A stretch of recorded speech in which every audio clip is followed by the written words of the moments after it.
into the shared passages and discussion.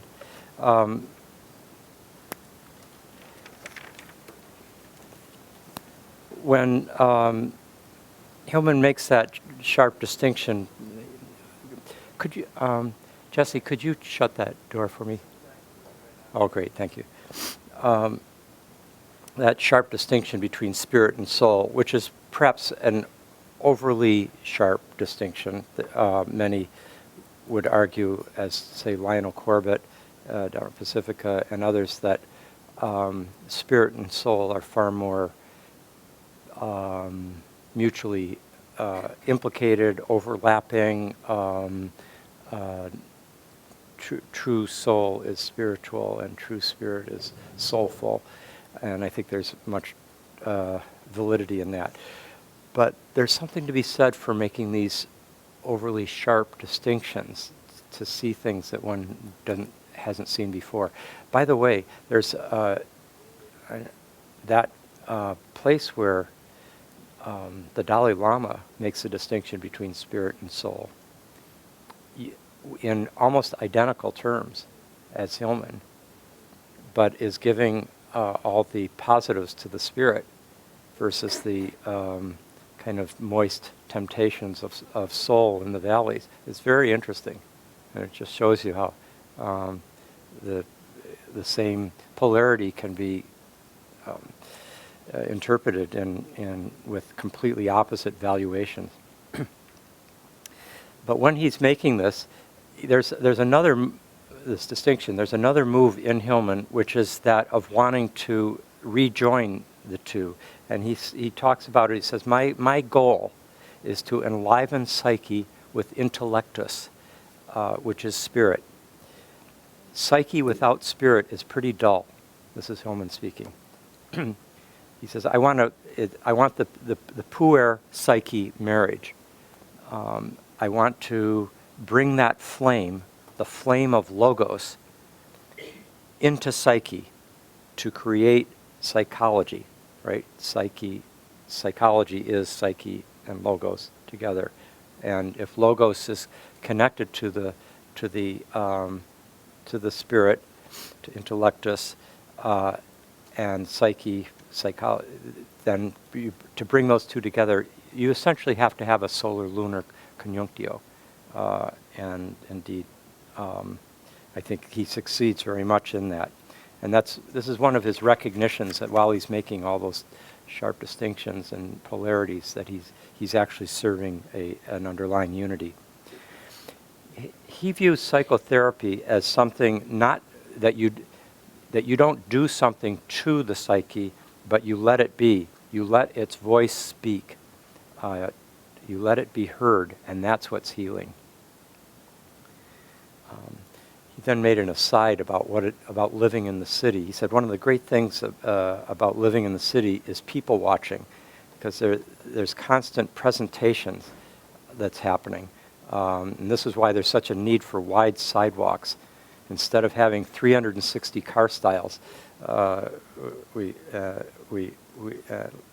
need to have wide sidewalks. This is very much in the Jane Jacobs tradition. Among the poets that he admires, you certainly know Keats already from your early reading in revisioning psychology, who makes the aesthetic so important. But Pound and Eliot were major poets for him. And more generally with literature, I think I mentioned what a great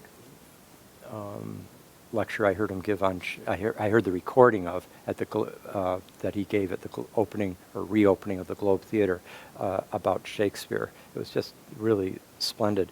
But he says the clinician, the psychotherapist, should be interested in the peculiarities of people, and therefore reading James Joyce and Thomas Mann tells you more than psychology texts tell you. And then he put it in a single sentence. What more do you need than Dostoevsky? You've got it right there. And then he points out that psychotherapists they're not just out to heal everyone, they have a curiosity about pathology. They're like those 19th century medicine men, medical men in hospitals that, medicine men, that's good too,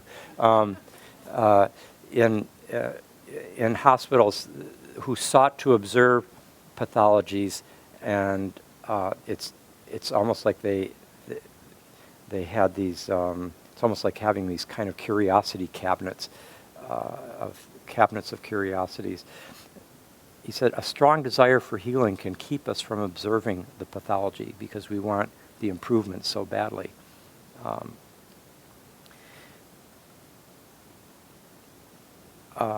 From Hillman's point of view, all healing is a spontaneous remission. You just happen to be there. And then he quotes Freud as saying, psychoanalysis proceeds by abstention. It allows what is going to happen. In many ways, this is Stan's view in terms of wanting to be a midwife rather than an obstetrician who's using all the technologies to produce the result. You're trusting the process. You're trusting the psyche. You're trusting the unconscious to unfold. And Hillman has that. It's just that Groff likes to amp up the psyche's potential for breaking through the ego's constraints. So he creates contexts that just, much as indigenous rituals, shamanic rituals, death, rebirth mysteries, initiation rites of passage, initiatory rites of passage. All these do the same thing. They through kind of skillful means, could be dancing, could be music, could be the ingestion of a mushroom.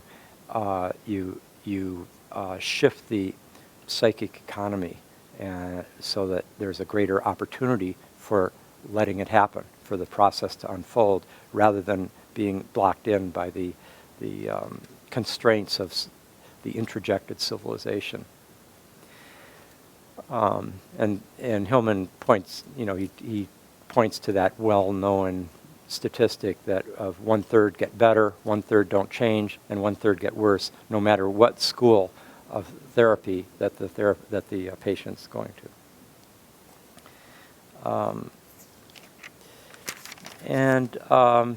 Other problematic terms and topics that he's allergic to: abuse, community, the journey.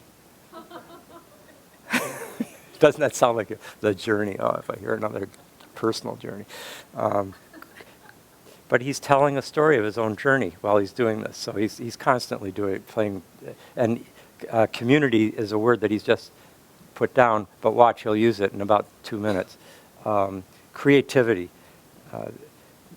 He has obsessions that excite, these are obsessions that excite us now, that he is kind of allergic to. He said, a few years ago, I was upset about meditating. The world is in such bad shape, and millions of people are in prison, and all these people are just getting into meditation. Kids are doing it. He said, it's obscene. He says, meditative practice is less important to me than who is meditating. Is it a narcissistic flight from the world? Is it self-absorption? He says, too many good people are focused on that who could be serving in the world, thinking that they need to get into good psychological shape before they act. That's something that's you heard a lot in the 60s, where you got to get yourself together before you become an activist. You got to get your own head together. It's obviously a balance, because the person who is out on the street and seeing the unresolved Oedipal complex, the trauma of relating to the father with every authority figure around, is obviously going to act out certain complexes that may not make the world a lot better.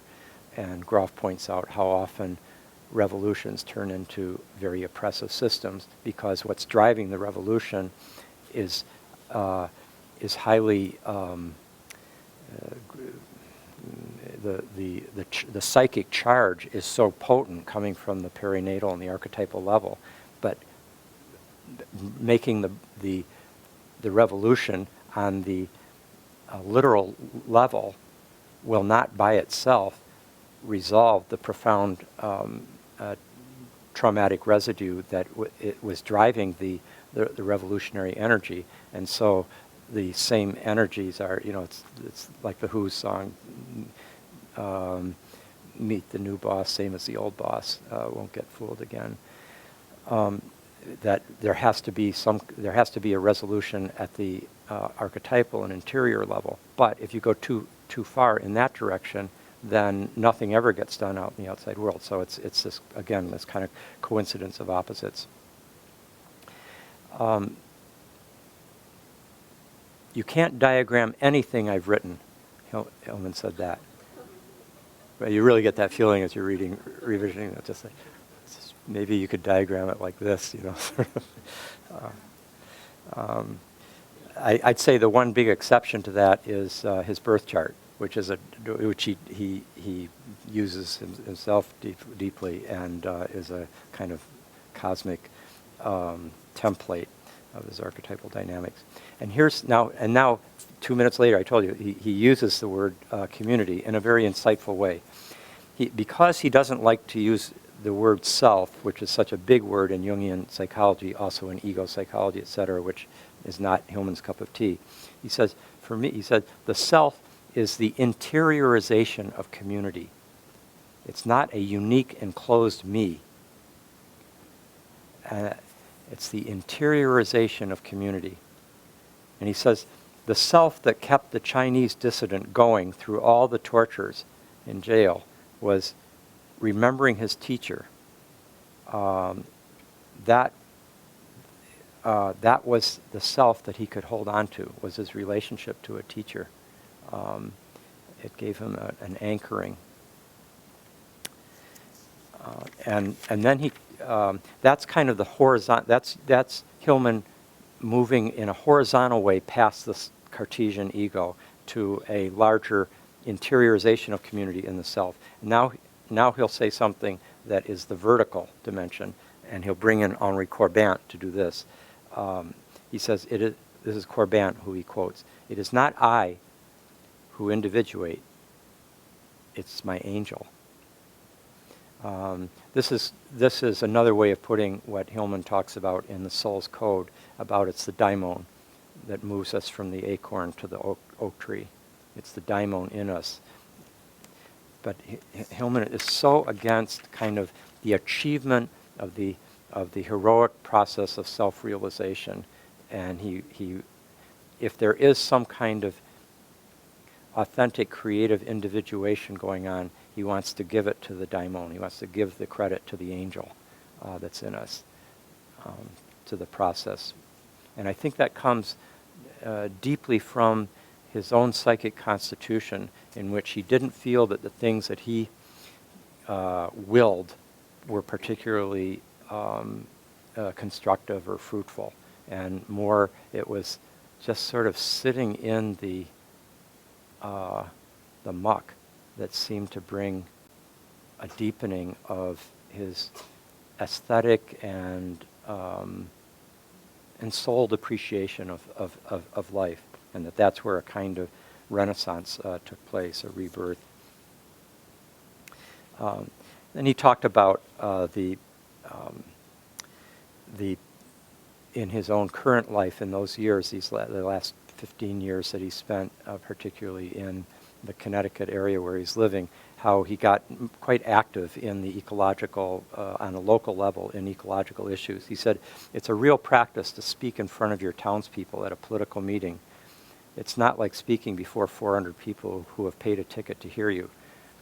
They don't care who, you say your name's Hillman, James Hillman, and then they listen to, he had to develop a whole nother way of speaking, and he said it was very, it could be it's a challenge, and it can be humbling. He quotes Samuel Johnson, who said, "It is our first duty to serve society. Only later we may attend wholly to the salvation of our own souls." now Samuel Johnson speaking very deeply from he's a devout Christian, 18th century England.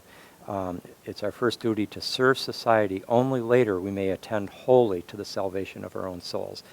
And then he adds, this is Samuel Johnson, a youthful passion for abstracted devotion should not be encouraged.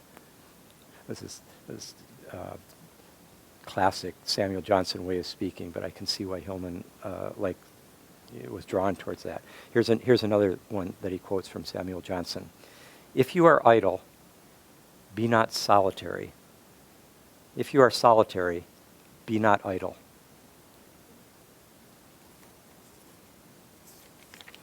And then when he addresses the nature of creativity, he says, do it if the world needs it, not simply for oneself. The poem wants to be written. The painting wants to be painted. That's when to do it.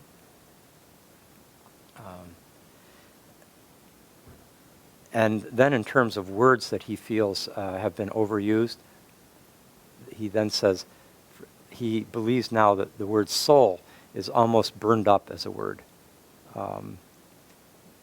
And he was the person that kind of initiated, but it was later in the 90s, there was a time when you could hardly, you look at the New York Times bestseller list, probably 50% of the bestsellers there for a while had soul in the title. Care of the Soul, Chicken Soup for the Soul,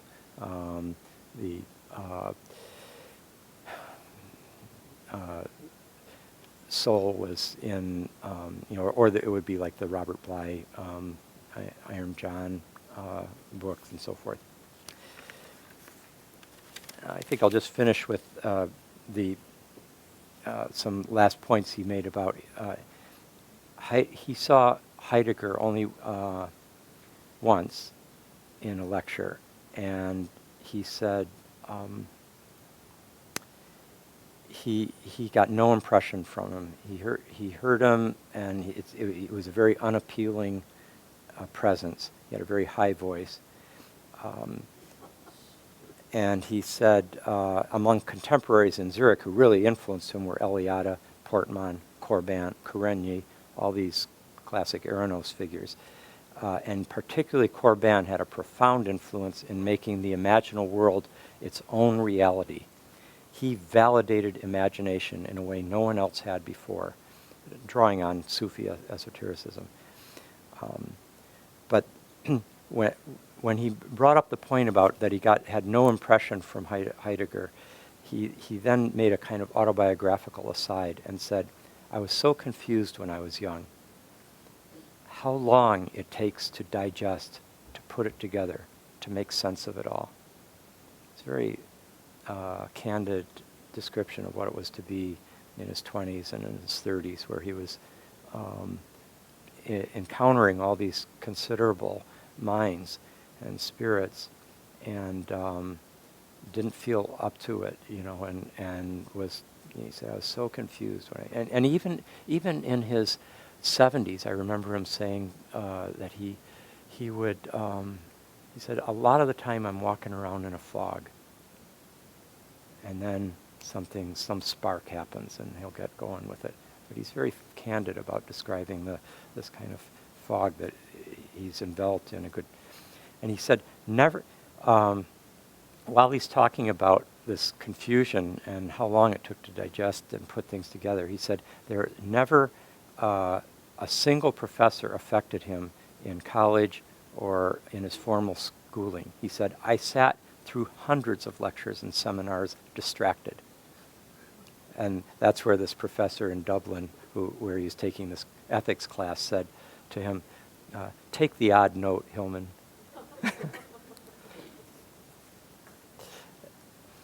And then he gives acknowledgement to Rafael Lopez who really was from Patricia Berry's point of view, who was there in the late 60s, early 70s, said really the two of them co-founded. They were equally brilliant, Hillman and Rafael Lopez, but because Lopez didn't write in the kind of amazing literate style of English rhetoric that Hillman mastered, and he didn't have the same level of impact. But he was a great. This is Hillman's acknowledging that what great conversations they had, extraordinary ideas. He had extraordinary way of putting it. He saw through the established psychology. I think he was a crucial figure in giving Hillman.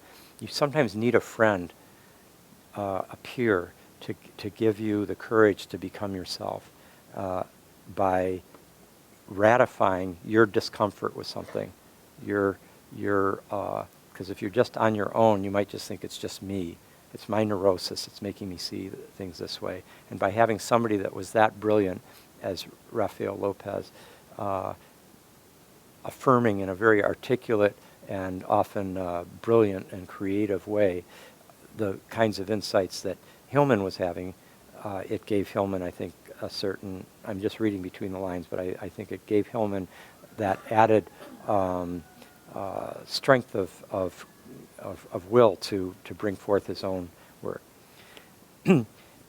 He said he used to read a lot of poetry, innumerable poets, Shakespeare above all, Keats, Wallace Stevens, Yeats, and then among contemporary poets, Sharon Olds and Robert Bly.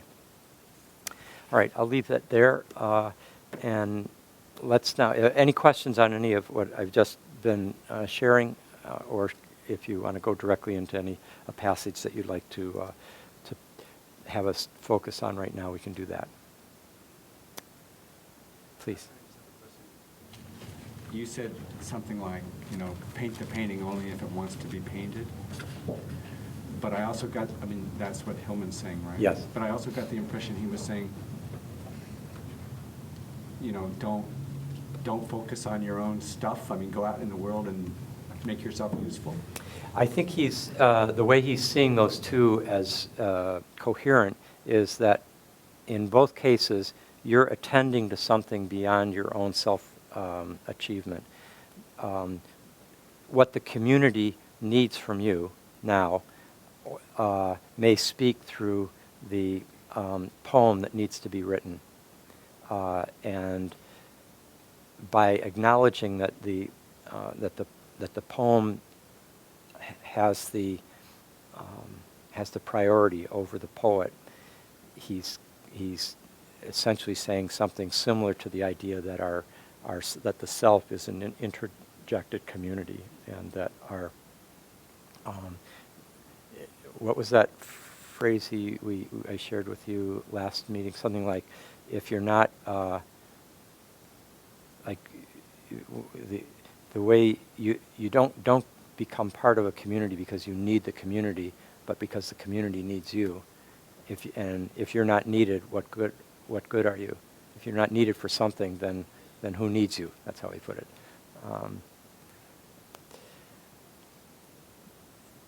Anybody else? Please, Matt. So, when I first started reading Jung, several years ago, I would always, I have a more philosophical bent, so I would always say, well, Jung's psychologizing everything, religion, metaphysics, and Hillman, in the psychologizing chapter, he, at one point, he says... You have the page? 130. He says, the psychological perspective is supreme and prior because the psyche is prior and must appear within every human undertaking. And he says, it doesn't encroach upon other fields because it is there to begin with. Let me just get the exact place where it is. It's on the bottom of page 130. Oh yeah, supreme and prior because the psyche is prior and must appear within every human undertaking. The accent is on the word human there. The psychological viewpoint does not encroach upon other fields, for it is there to begin with, even if most disciplines invent methods that pretend to keep it out. Right. Right. And he goes on to talk about how depth psychology could never have its own, it could never be a field or a discipline within the university because it's already universal. And, but then later he kind of, I don't know if he backpedals a little bit or he's just qualifying the statement. on page 133, he says at the bottom, philosophical and scientific assertions are, of course, not only psychological statements. To reduce such assertions wholly to psychology commits the psychologistic fallacy, or psychologism. So I'm just, maybe, Yeah. can you say a little bit about what he's trying to say there about the value of psychologizing, but what he's also trying to avoid by not pushing it too far? Yeah. I think, I mean, in a way, this is typical of James's unwillingness to get pinned down to a reified metaphysical assertion. So he's and he's recognizing that if you're always seeing through, it becomes a cynical attitude, and I think the way he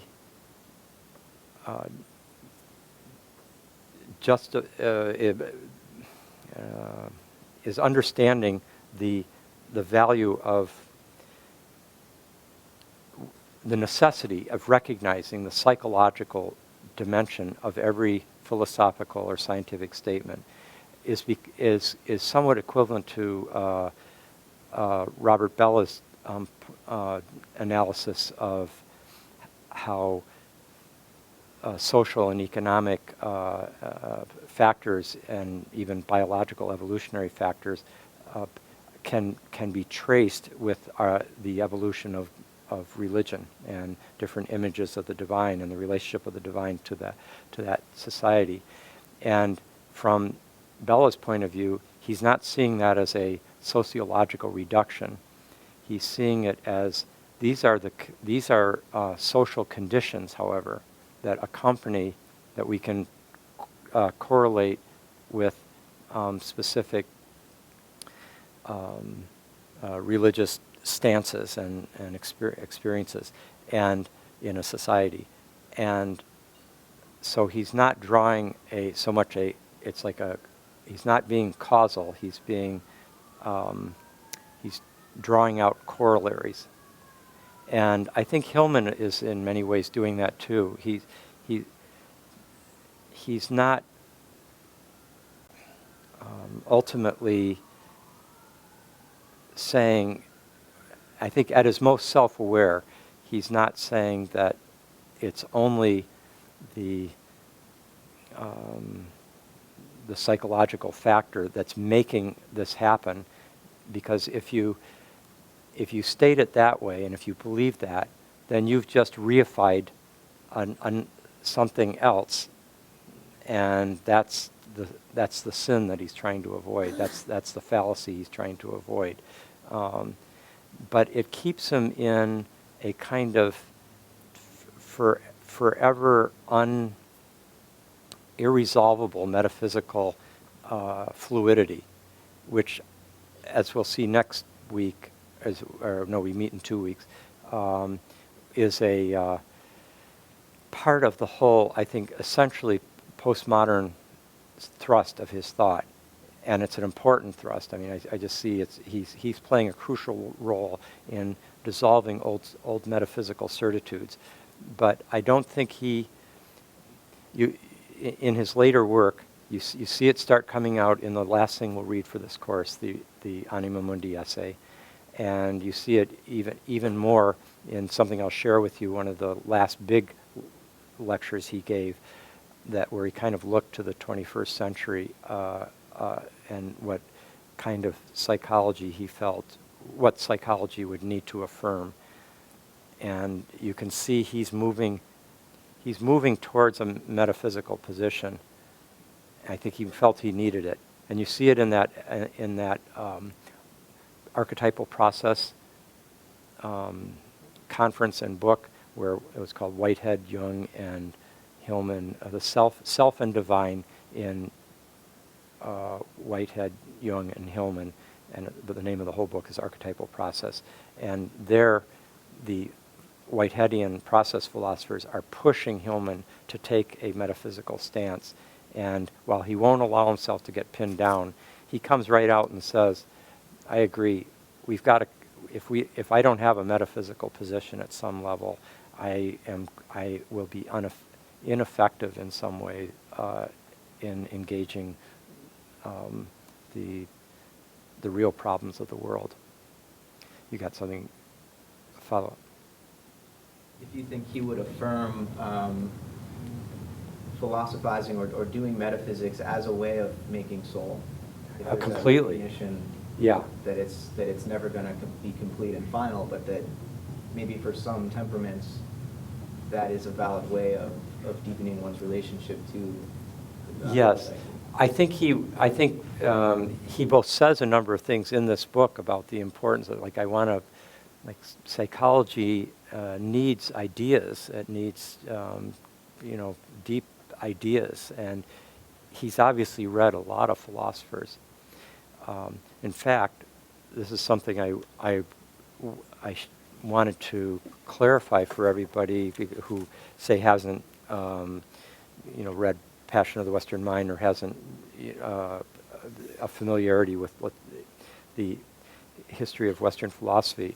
But near the beginning of Revisioning Psychology, where he's talking about why the archetypal perspective has been marginalized for centuries, he uses a phrase. He says something like, "We have suffered a tidal wave of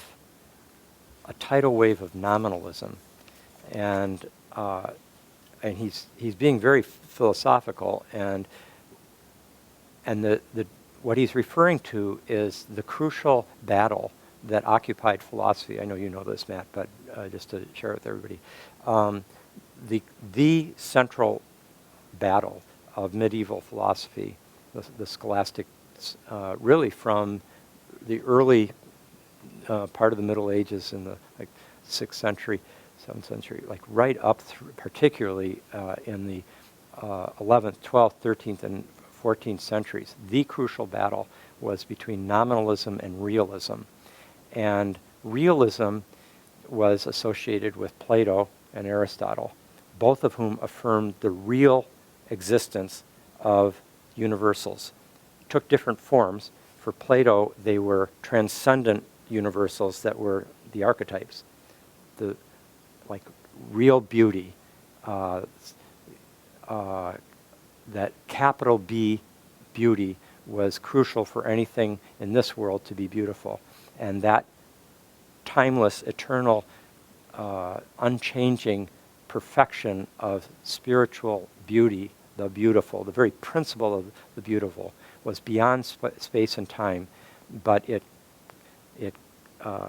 every individual beautiful thing participated in some way, or was a imitation of, or a reflection of, in the mold of this transcendent archetypal real beauty. And then Aristotle had the idea that he disagreed, that he said there's no archetypal beauty that's up above everything else in some Platonic heaven. Rather, but he said there is a universal beauty that exists in all beautiful things, but only in this world, in the immanent world. And that the reason I can see beauty, or you can see beauty, is because in our soul beauty exists as a potential that is then actualized when we see it in the world, in a person. But he didn't want to separate that principle of beauty, that universal form of beauty, from the specific being that it was embodied in at that moment. He said there's many beautiful things, but there's no Platonic beauty that is separated from it somewhere else. But in both cases, they were affirming different forms of real universals, and that was called realism, with a capital R usually, in medieval thought. And nominalism was the view that there aren't any universals. There's only concrete particulars, this thing, that thing, and some people may think that something is beautiful and they will describe it, or there may be some general characteristic that that people will perceive, and then they'll give a name to it. And that naming of it, of this abstracted quality, is a nomina, a name.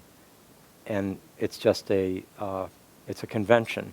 It's a convention of that time and culture and person or whatever. And so that's what Hillman is referring to when he says we've been subjected to a tidal wave of nominalism because modern philosophy, Descartes, Hume, John Locke, Thomas Hobbes, the whole gang is not, they do not believe in an archetypal dimension of either the Platonic or Aristotelian kind, but Romanticism and Romantic poets affirmed that the archetypal as a kind of contrast and counterpoint to the Enlightenment nominalism. But science is very nominalist. Modern science and the modern mind is nominalist. And so Hillman is allying himself with the Romantic tradition and the modern sensibility that opposes that. It says we need words that have capital letters. Okay, so I'm bringing all this up, Matt, as examples of not only how much philosophy he read, but how seriously he took it. But he does his own spin on it. And he's, I think in the end, I think he admires philosophers who are doing something. I mean, he clearly admired Whitehead, and he said, I was very influenced by the later Whitehead. It was in that same lecture. But I don't think he had I was going to put it like the gene for them. He didn't have like the metaphysical gene himself. He didn't, things like when he talks about always moving around in a fog of confusion in certain ways, that has to do with, I think, his ontological sensibility was very fluid and unresolved all the time, but he kept seeing things from that unresolved fluidity that helped many people, I think, see through metaphysical fundamentalisms that should be seen through.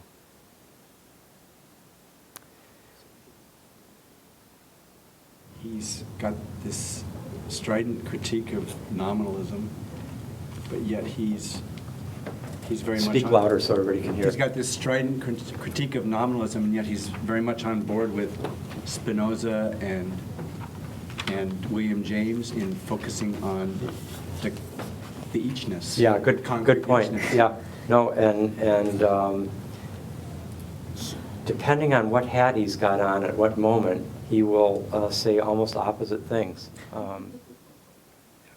That's very true. He just, and he would say to be consistent is to be locked into a kind of Reformation, Protestant, Germanic, Christian, whatever, orthodoxy that just isn't very hip. That's I mean, he had, and this is a good example of him, how brilliant he is in giving metaphors that convey in a single image the truth that he's trying to get across, or the insight. He'll say, he has a phrase like, the plain man of common sense with his fist full of facts is a nominalist. The plain man of common sense with his fist full of facts is a nominalist. I mean, that's such a great image. I mean, even like it's like a fistful of money, kind of, and it seems kind of infantile too, like, yeah, with a little red in the face, a little apoplectic. He's captured it, or there. And he points out about the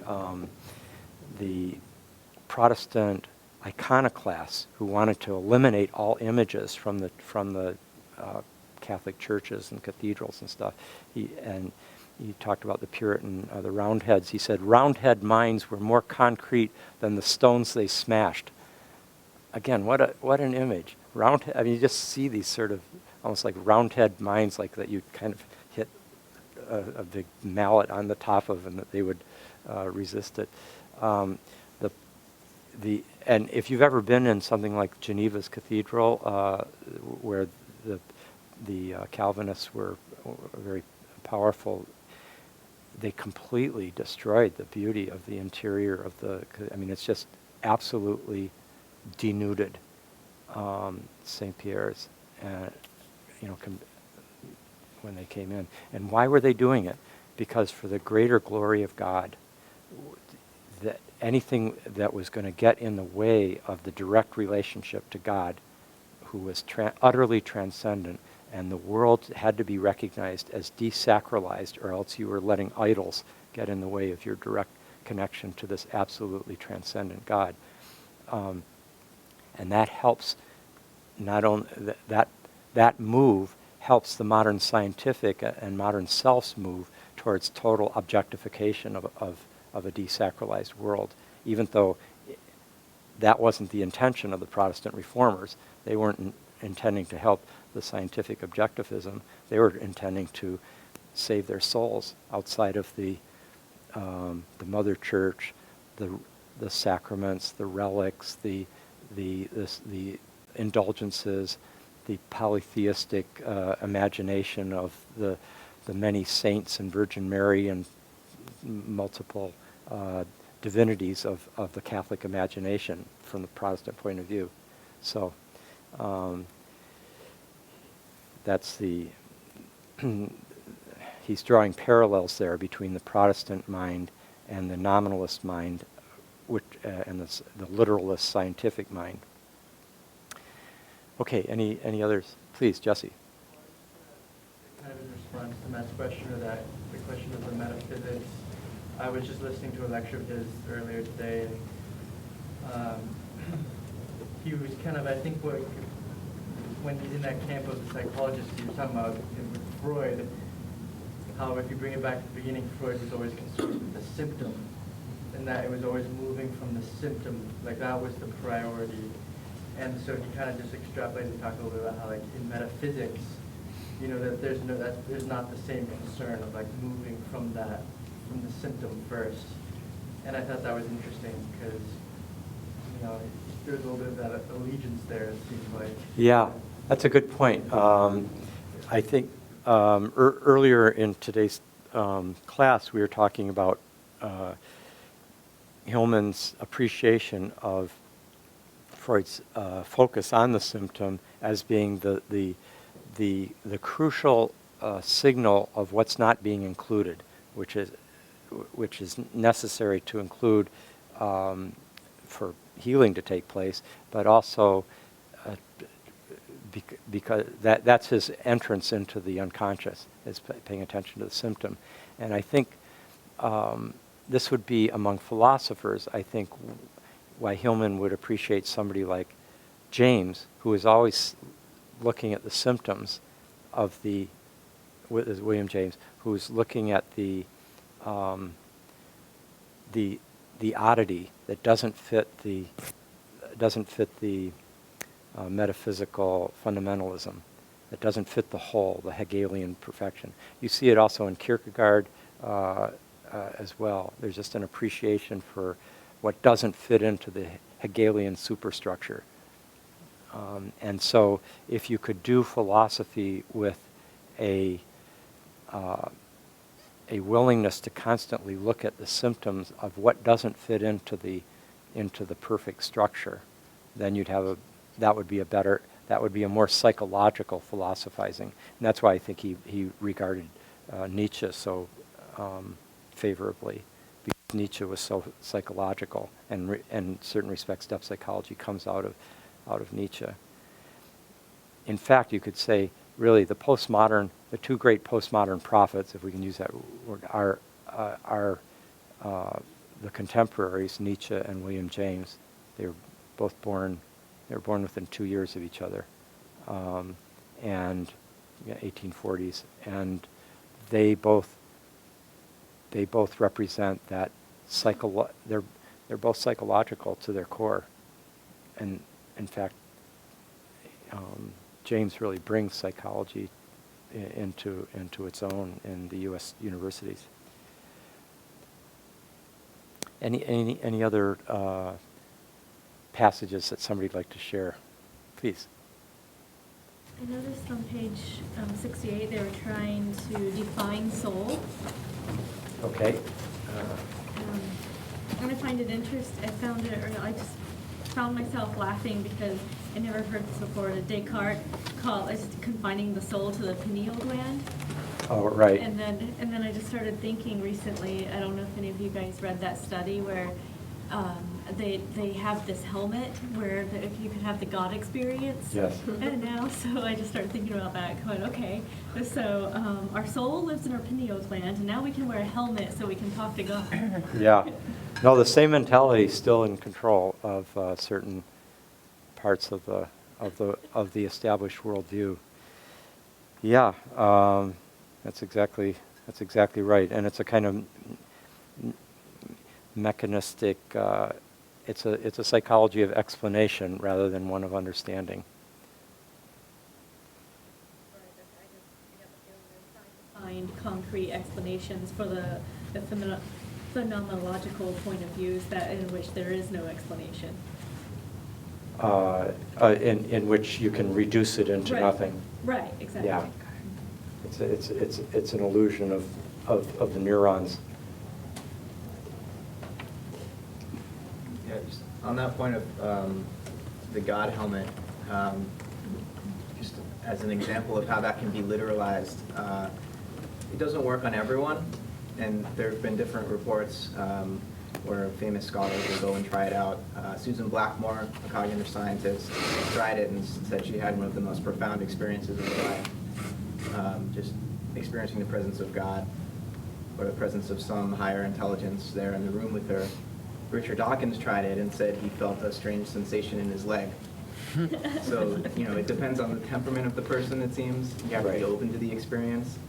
So it's not like a technology that every time you push the button is going to, Right. Just by stimulating that place in the brain is going to produce that experience. There's a lot of other factors, and it's way messier than the headline you get in the New York Times. And that's the exact equivalent of what was such a huge controversy in the 60s about LSD. Mysticism in a bottle. And there are two ways that it was criticized. One was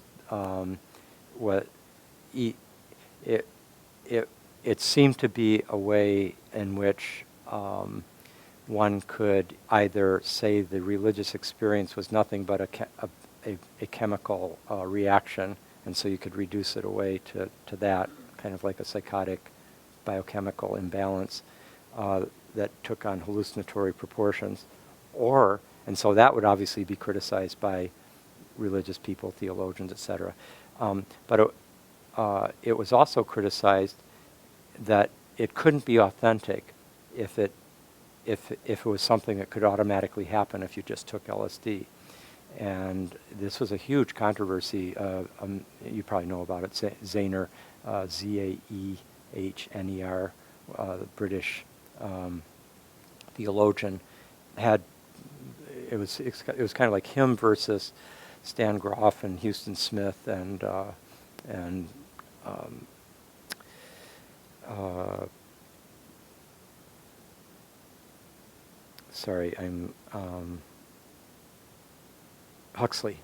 Aldous Huxley, who had written, and also against Alan Watts, all of whom had written about authentic religious experiences that they'd had through taking the psychedelics. And there was the Good Friday experiment, where at Harvard in 1962, they gave psilocybin to a set of divinity school students on Good Friday, and at the same time they gave a placebo to the other half, and they were all in chapel, and in relatively short time, within an hour or so, it was pretty apparent who had been given the placebo and who hadn't.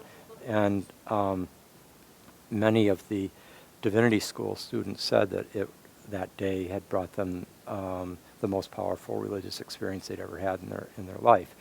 And so there's all this controversy about whether does the fact that you can take a mere chemical and have a so-called mystical experience or religious experience explain away that experience as being only biochemical, or does it, and also does that mean that there's no such thing as like grace or that one would have to, in some sense, work hard at one's spiritual path in order to be able to receive or deserve such an experience?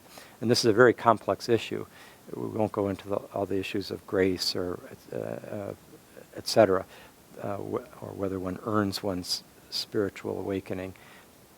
But one can say, now that we've got a lot of data, that there is no guaranteed, if you give 500 micrograms to 1,000 people, you will not get 1,000 people who have sublime, ecstatic spiritual awakenings. You'll get an enormously wide range of phenomena, many of which will include mystical awakenings, but many won't. And it very much depends on the person who's taking it. Zahner, by the way, when he took the LSD, he felt it was the experience he had was like a inauthentic copy of the real thing, a kind of fake-o, shallow version. Yeah, I mean, I'm sure, yeah. And Jean-Paul Sartre, when he took, was it mescaline or psilocybin in 1935? Mescaline. That's right, it was mescaline, and he had he had the unfortunate experience of taking it he was doing research on the imagination, and he was 29, and he had the unfortunate experience of having the physician who administered it to him in the hospital tell him, this really can create a horrible experience, and he had a horrible experience. And from his notebooks, and what he also told Simone de Beauvoir in the days and weeks afterwards, as he was getting all these continuing hallucinations and flashbacks, is the basis of nausea and his basic kind of Sartrean existentialist sense of being isolated consciousness in a radically absurd world that was monstrous in certain ways. And he's looking out at a tree, and the tree is just turning into a nauseating metaphysical reality. Well, Václav Havel, who also was part of the same generation as Stan in Prague and took LSD, when he looked at a tree, and he actually wrote about it famously while he was in prison, he had this mystical experience looking at a tree that just had to where he basically experienced the ultimate, everything was okay, everything was working out in some sublime way, and that he was part of everything, and he had a profound sense of peace. Anyway, it's just getting back to this point of reductionism. And quote that he said about that. He said, "Hope is not a conviction that things will work out, but an understanding that things make sense as they are." Oh, that's beautiful. Yeah, Wow. that's right. Hope's not a conviction that things will, but that they make sense. That's right. So, I like the interpretation of this difficult conundrum that both Stan and Rupert Sheldrake have offered, which is based on the idea of, it has to do with when you work work with brains, interventions with brain biochemically or with electrical stimulation and so forth, or if there's a brain injury, we see very distinct changes happen in consciousness. And the reductionist says, see, consciousness is a secretion of the brain, and you screw up the brain, and you have a screwed up consciousness. And you give this chemical, and we're going to have this result, and you stimulate the brain electrically this way, and you're going to have that result. Da, da, da, da, da. You put this helmet on, and you'll have God experiences. And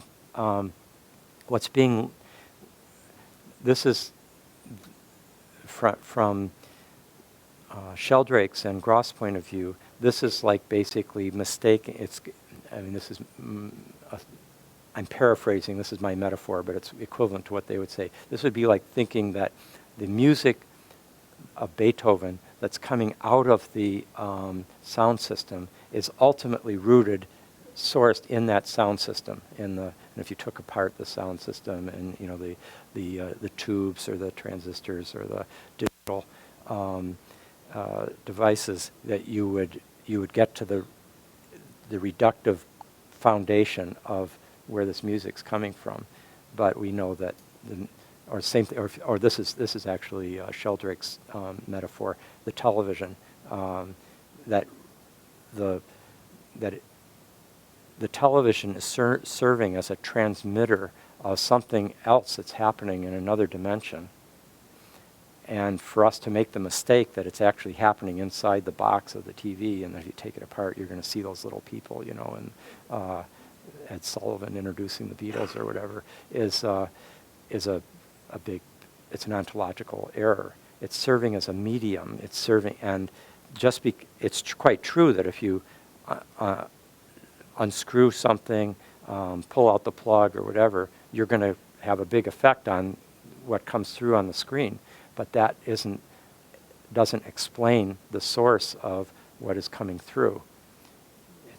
It's a difference. It's a difference between an ontological sort of literalism and a more participatory multidimensionality. Shannon. Perfect segue to a follow-up question. So on page 174 and into 175, the first sentence of the second paragraph, the fact that psyche can never be identified with any of its locations or incorporations, and that it must always be distinct from body, is not a tragic disaster. Personally, that is a tragic disaster for me ideologically. I'm really amped about participation, and then down at the bottom of 175, under the heading "Dehumanizing Emotion," if our souls are not ours, it further follows that our psychological afflictions and emotions too are not truly ours. They come and go, not by our will or unconscious wish, but by factors independent of our potency. They belong to archetypes. I was taken aback by what felt like this progressive, to me, dualistic relationship with the archetypes, as opposed to an integration, embodiment, participation with them, as the sort of panentheism that I guess I feel in other parts of Hillman's writing. But Yeah. So I was wondering if you might have any thoughts on that. I would attribute those statements to two factors. One is, so he's beginning with he's beginning in a context that's materialistic, not his own, but the civilizations, and then he reads Gopi Krishna, and Gopi Krishna somehow, as I mentioned in the first week's lecture, allowed him to see, to reverse the ontology and to say that the body in the material world comes out of the psychic, spiritual, soul world, not the reverse. And I think we're getting an echo of that original kind of revelation that allowed him to kind of break free from a monistic materialism. But then, as time passes, he he becomes, I think he moves towards a much more embodied perspective, and you really will see this with Anima Mundi in our last reading. And he views the body spirit or body soul dualism as being one more dualism. I think we're all faced though with certain paradoxes along that line. If you're absolutely, I mean, on the one hand, we want to basically honor the reality of our embodied consciousness in this life. On the other hand, if we think that if we give any credence to the extremely high number of reported experiences that people have had of out-of-body experiences, of posthumous experiences, of experiences between lifetimes, of an eternal soul, or of a consciousness that in some sense transcends our death, that we will not just be absolutely extinguished in some part of our being that will continue after. In all those ways, if we give any credence to something like that, then we have to be open to some kind of dualism. It's not a radical dualism that would depreciate the body. The body could be seen. I love William Blake's description of the body as that form of soul that is visible to the five senses in the modern age, or the body as a kind of evolving vessel of a psycho-spiritual dimension that it's a partner in a larger unfolding, and I think there's probably ways in which a kind of parity comes in between the two, as in an authentic sacred marriage. And I think a lot of the psyche, the participatory, all the way down and souled cosmologies are moving towards something like that, where you don't reduce to one or the other. But there's no easy way of resolving that as metaphysically, that this one's the bottom line or that one's the bottom line. I think it's a solar-lunar conjunctio. But anyway, I think we're seeing both Hillman at a certain moment in his evolution in this book, and he's going to say reverse things even in the book, but then particularly later, he goes more and more towards, there's hardly, you don't get a real ecological feeling in this book. In fact, his focus is on the nobility of the inner life, really, in this book. And later, he really wants to get out of that, and he wants to embrace the soul of the world. And it's interesting, he moves out of the world of Zurich and the dark winters and the granite surroundings of the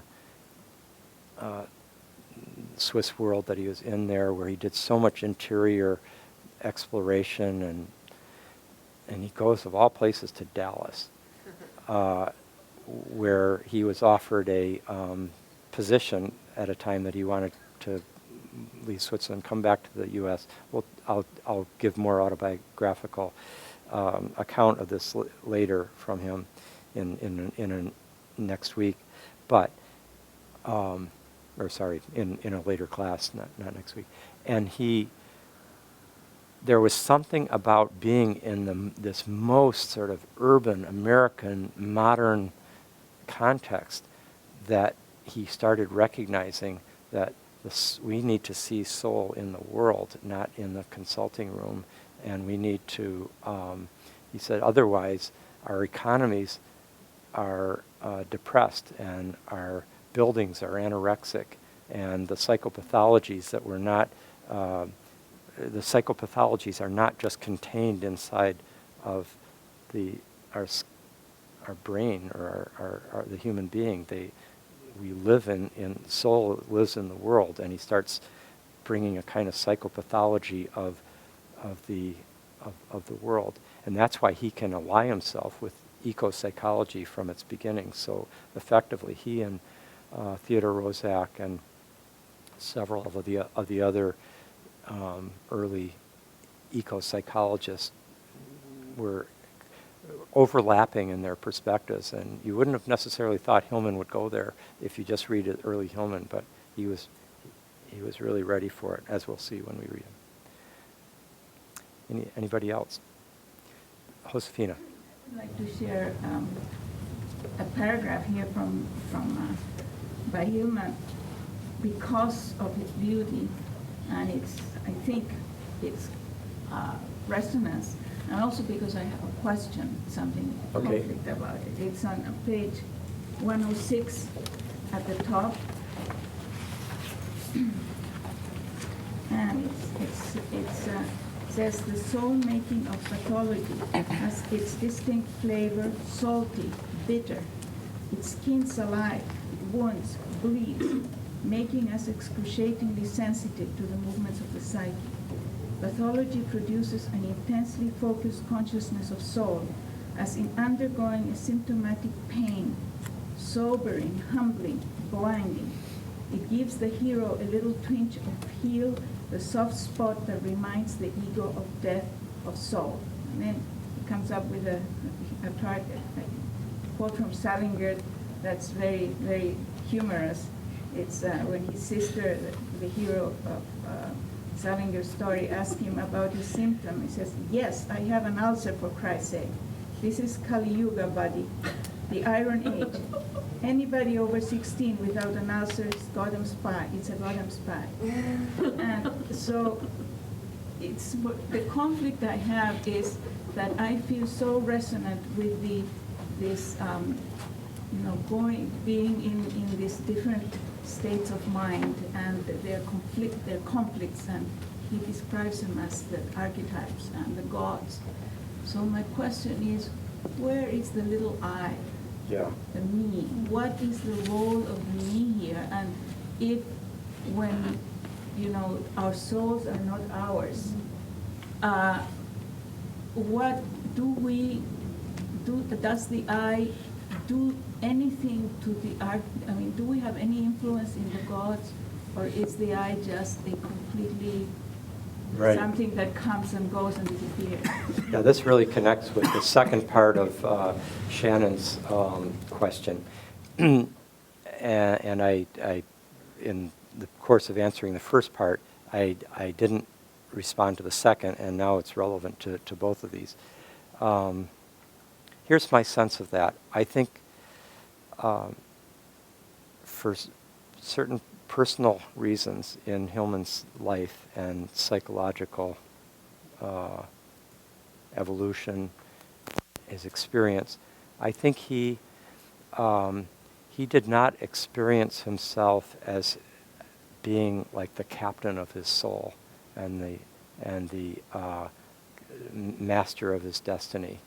He experienced himself as being much more helplessly subject to the comings and goings of psychic material, symptoms coming and going, distress, depression, melancholia, disturbances. And he found that either going the way of the up and out transcendent spiritual path didn't get him to world peace inside himself, nor did the Jungian individuation process of becoming whole through the overcoming of the opposites in the classic form of the individuation process. In both cases, I think he experienced no big payoff in that way. He was he felt like he was he had to suffer through things that weren't a road to a sublime resolution, ego death and BPM-4 transcendence. That didn't seem to be, his destiny. But he did find a certain soul fulfillment, I think, in his, as much as anywhere, in his contemplations and his creative writing out of his contemplations, writing and speaking.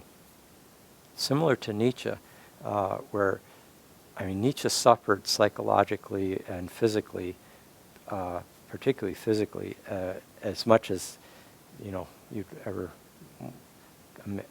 just horrible afflictions, physical headaches and nausea that left him completely unable to take any light or movement or food or anything for days at a time. And then he'd said, what doesn't kill me makes me stronger. And then he would write these absolutely, these testaments to creative joy coming out of his suffering in many ways. And it's the writing itself in which he seemed to come alive and to redeem. That was where the redemption happened, and he felt whole in certain ways. And I think Hillman felt that way too. But I don't think he had a sense of egoic strength and also he was tired of getting, this is totally my semi-informed conjecture.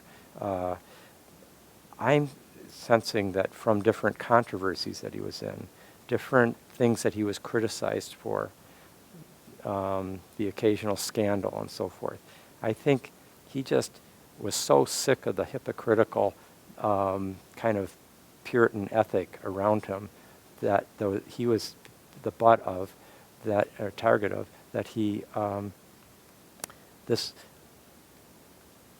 displacement of moral responsibility from his psychology almost entirely was a way of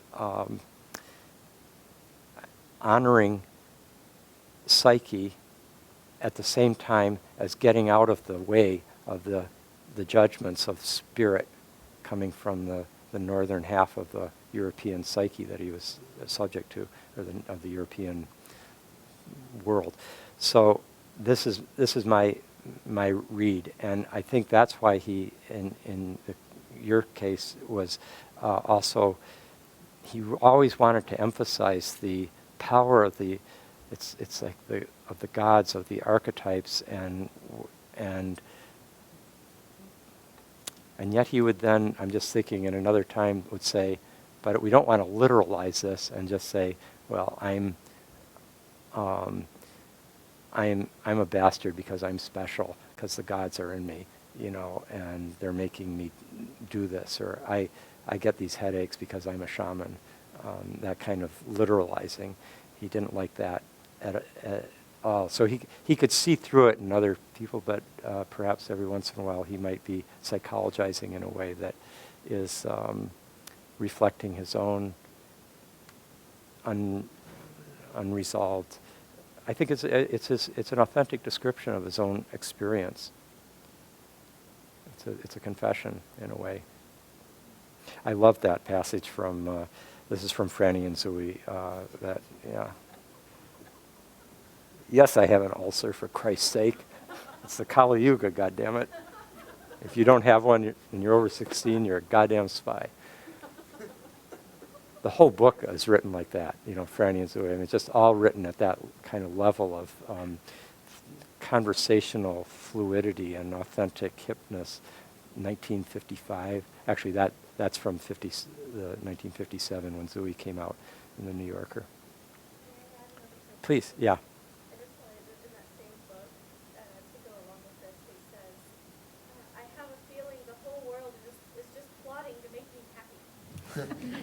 That's right. That he gets from Seymour, his oldest brother. It's a reverse paranoia. Did Hillman experiment with psychedelics? You know, I really wish I had asked. It's funny that I never asked him that. I got the feeling, for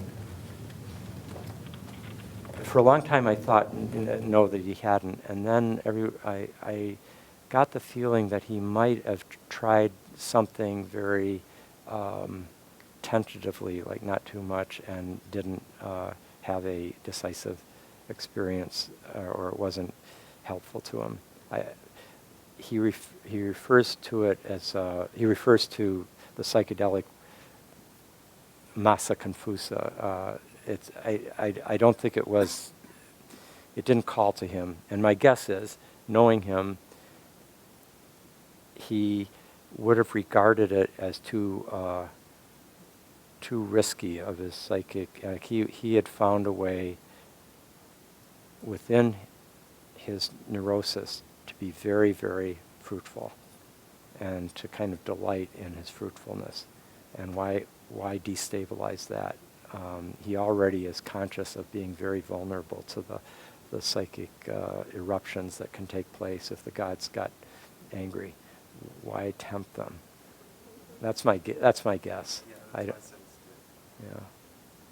So writing for him is a form of therapy. Yeah, I don't think he'd ever want to say that, but yeah. And it's way more than that. It just has, I think it has that absolutely crucial side effect or side benefit, but if he was doing it just for that purpose, it would be a much less effective, it wouldn't work as a therapy because he'd be doing it for his own healing, but in fact, he's doing it because the book wants to be written. Something's coming through him, and then he feels whole because he's in service to this.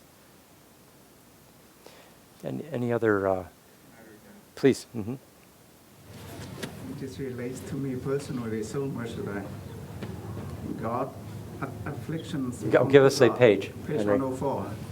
Which one? 104. And then what part of 104? Third paragraph down Okay. from the top, in somewhere in the middle of the paragraph. Afflictions points to God. See that? Yeah. Let's see, where? 7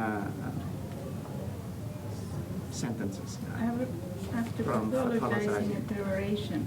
What is the sentence that starts that paragraph? First, and I feel First, like archetypal psychology. Okay. All right, yep, I'm there now. Okay. Affliction points to the gods. Mhm. God's reaches to afflictions. I remember when I was 5 years old, I remember vividly.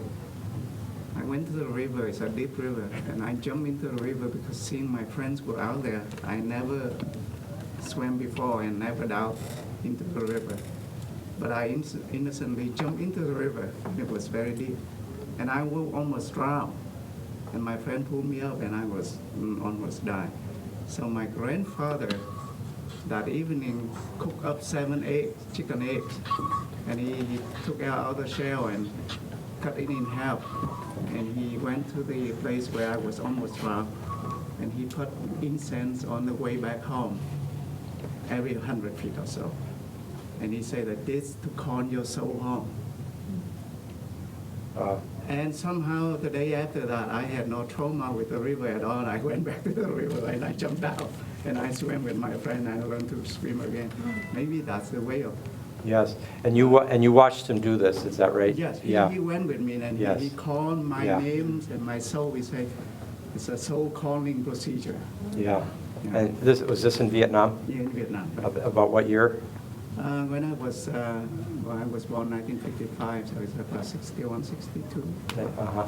So, I mean, there's in a way that you're obviously very familiar with, I saw it in Bali, and I imagine it's very similar in Vietnam, just the power of the continuing animistic tradition within the popular culture. And clearly, he had he was like a shaman at that moment, just doing just the right thing. And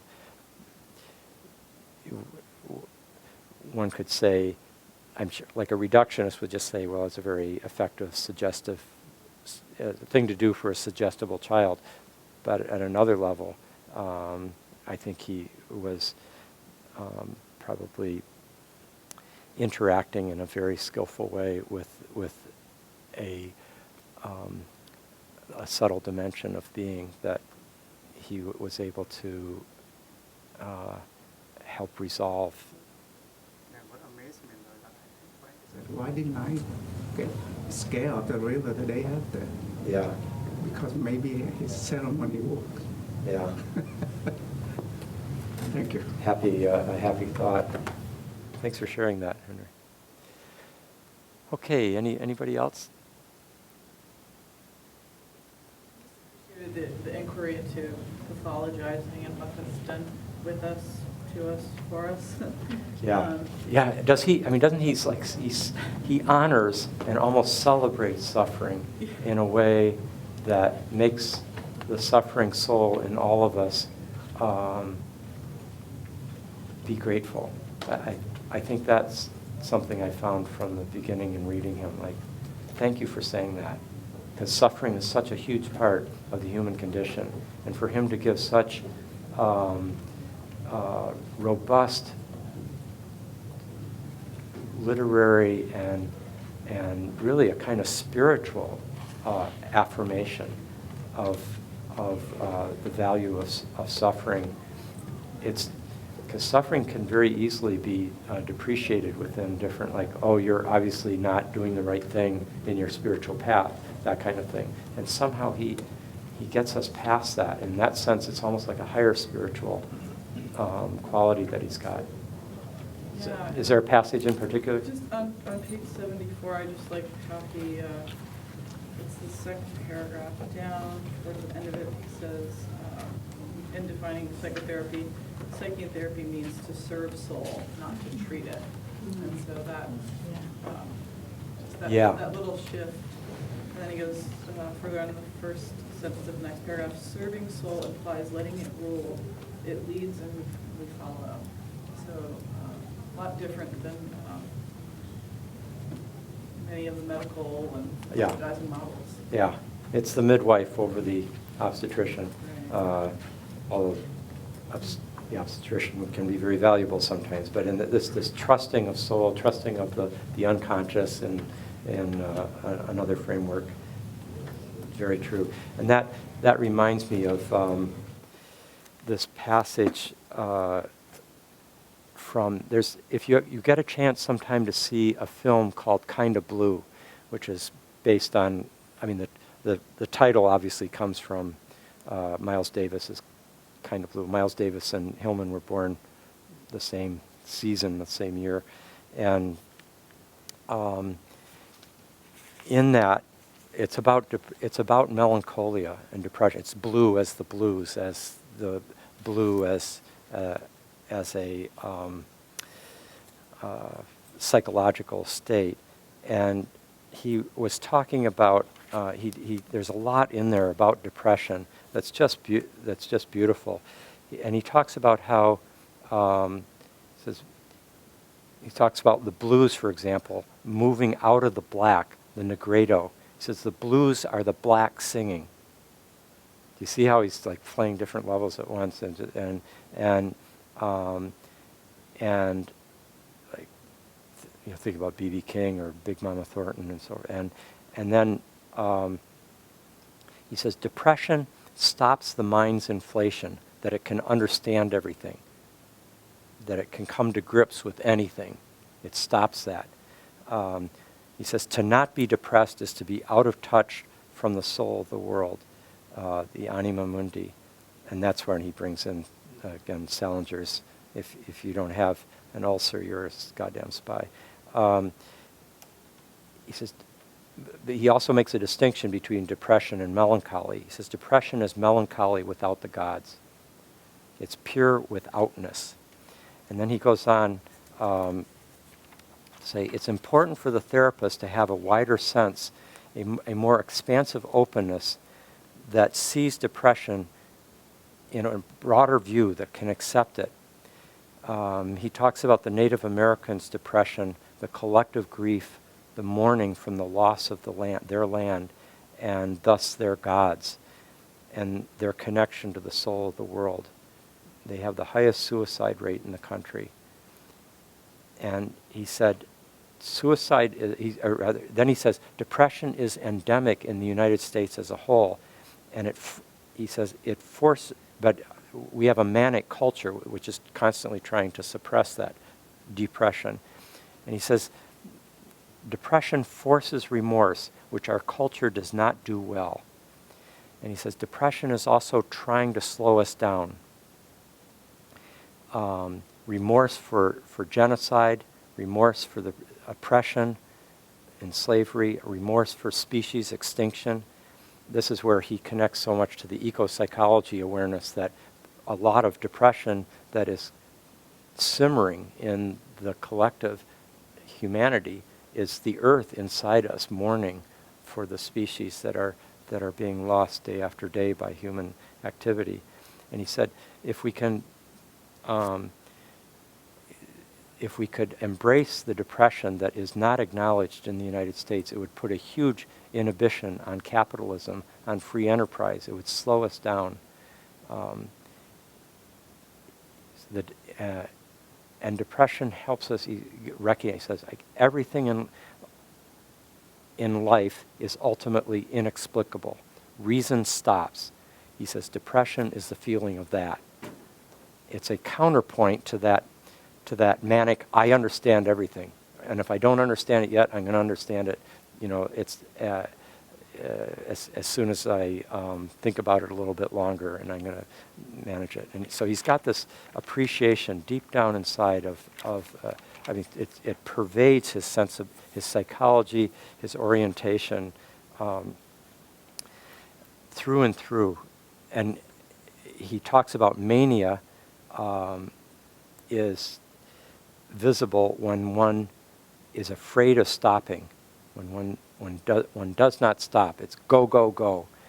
And if you get outraged, if someone is waiting, you're waiting in line, and someone turns away to do something while you're waiting in line, and that slows you down, that's the mania.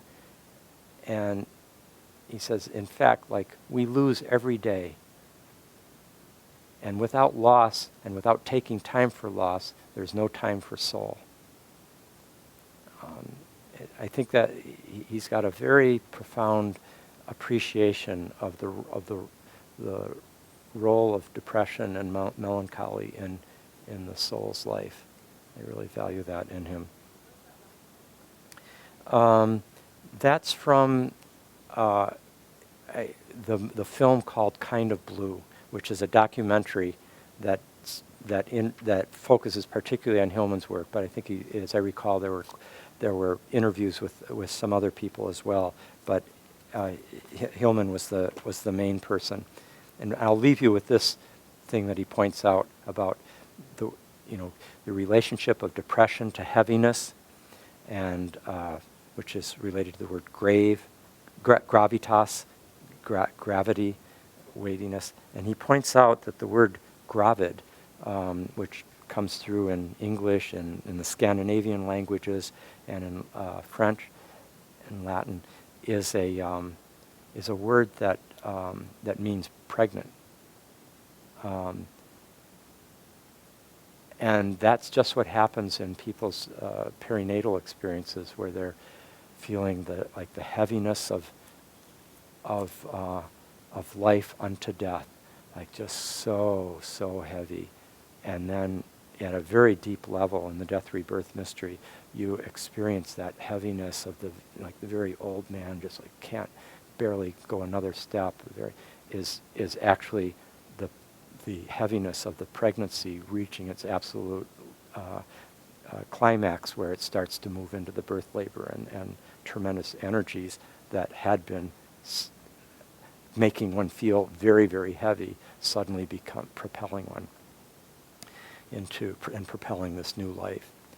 I've got your paper for you. So anyway, that's a good image perhaps to end with, and we'll see you in 2 weeks on the 24th, and we'll finish revisioning psychology, finish the reading before that. See you then. Thank you.